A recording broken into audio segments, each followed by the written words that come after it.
పెళ్లి సందడి కాస్త అంతిమ యాత్రగా మారింది. ఆ విద్యార్థుల జీవితాలు అర్థంతరంగా ముగిసిపోయాయి. స్నేహితుడి సోదరుడు వివాహానికి వచ్చిన వారికి అదే చివరి ప్రయాణమైంది.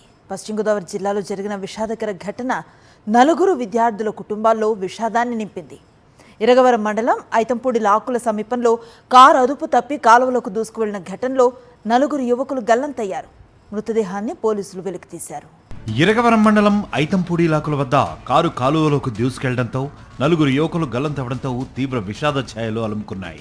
గల్లంతైన వారిని భాను వికాస్, రాజారాం, నాగిరెడ్డి దుష్వంత్, నాగబత్తుల సాయి సూర్యులుగా గుర్తించారు.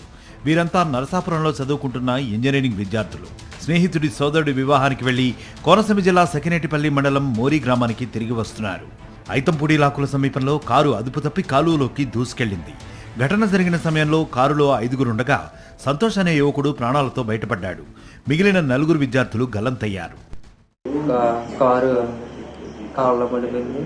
ఒడ్డించి వాళ్ళందరూ విండో దారి నుంచి బయటకు వచ్చారు. లాస్ట్ నేను ఒక్కగా నేను కారు పైకి ఎక్కాను. వాళ్ళందరూ ఈదుకుంటా ఎదరికి వెళ్ళారు. నేను మాత్రం కారు పైన అలా ఉండిపోయాను. కారు పైన అలా ఉండిపోతే కారు అలా స్టక్ అయిపోయింది. వాళ్ళందరూ అలా ఈదుకుంటూ వెళ్ళిపోయారు. నేను అలాగా కాపాడని వస్తే ఇద్దరు బండి మీద ఆగి ఒకడు దిగి చెయ్యి సిరుతాను, నువ్వు ఉరికంటే నేను ఉరికాను, కానీ చెయ్యి అందలేదు. అలాగా నేను ప్రయత్నించాను. కొద్ది ఎదరికి అలాగ ఈదితే ఒక కొమ్మ తగిలింది. కొమ్మ పట్టుకుని ఆగితే ఆ పర్సన్ వచ్చి పైకి లాగాడు. సంఘటనా స్థలానికి చేరుకున్న పోలీసులు వెంటనే సహాయక చర్యలు చేపట్టారు. తాడేపల్లిగూడెం డీఎస్పీ రవిచంద్ర సహాయక చర్యల్ని పర్యవేక్షించారు. గల్లంతైన వారిలో భాను వికాస్ మృతదేహం ఐతంపూడి వద్ద లభించగా, నాగిరెడ్డి దుష్వంత్ సాయి మృతదేహం మార్టేరులోని చించినాడ కాలువలో గుర్తించారు. నర్సాపురంలో ఇంజనీరింగ్ చదువుకునే స్టూడెంట్స్ రాత్రి పెళ్లికి వచ్చారు. పెళ్లికి వచ్చి ఇక్కడ ఓగిలి విలేజ్కి వెళ్ళేసి వస్తూ టర్నింగ్లో వెహికల్ కంట్రోల్ కాక యాక్సిడెంట్ చేసుకున్నారు. 5 మంది, ఒకడు బతికాడు, 4 మిస్.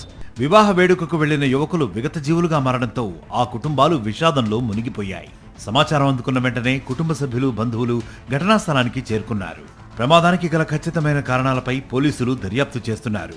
కారు ఎలా అదుపు తప్పి కాలువలోకి దూసుకెళ్లింది, ప్రమాద సమయంలో విద్యార్థులు ఎంత వేగంతో ప్రయాణిస్తున్నారు లాంటి అంశాలను పరిశీలిస్తున్నారు. మరిన్ని అప్డేట్స్ కోసం ఛానల్ను సబ్స్క్రైబ్ చేయండి. నోటిఫికేషన్స్ కోసం బెల్ ఐకాన్ పై క్లిక్ చేయండి.